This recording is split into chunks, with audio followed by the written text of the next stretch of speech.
G Tamil, இது உண்மையின் குரல். வணக்கம். ஜி தமிழ் செய்திகள் வாசிப்பது உங்கள் கோமலா. சோளிங்கரில் புரட்சி பாரத கட்சி நிறுவனர் பூவையாரின் நினைவு நாள் அனுசரிப்பு.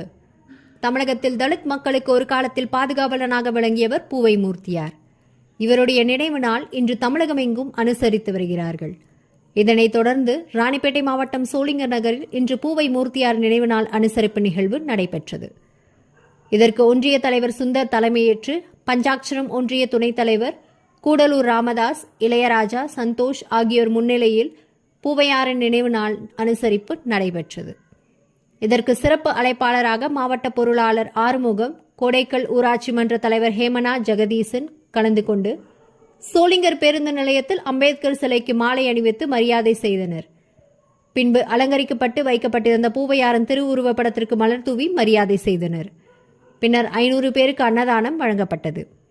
இதில் குட்டி, சோமசுந்தரம், பழனி, சின்னு, அன்பு, தனுஷ்கோடி ஆகியோர் கலந்து கொண்டனர். இதனைத் தொடர்ந்து சோளிங்கர் ஒன்றியம் போடப்பாறை கிராமத்தில் சந்தோஷ் தலைமையில் மூர்த்தியாரின் நினைவு நாள் அனுசரிப்பு விழா நடைபெற்றது. இதில் 20க்கும் மேற்பட்ட மகளிர் ஒன்றிணைந்து பூவையாரின் திருவுருவப்படத்திற்கு மலர் தூவி மரியாதை செய்தனர்.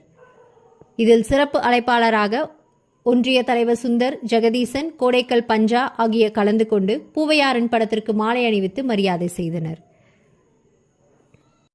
இதனைத் தொடர்ந்து சோளிங்கர் ஒன்றியத்துக்கு உட்பட்ட 10க்கும் மேற்பட்ட இரண்டாடி உள்ளிட்ட கிராமங்களில் பூவையாரின் நினைவு நாள் அனுசரிக்கப்பட்டது.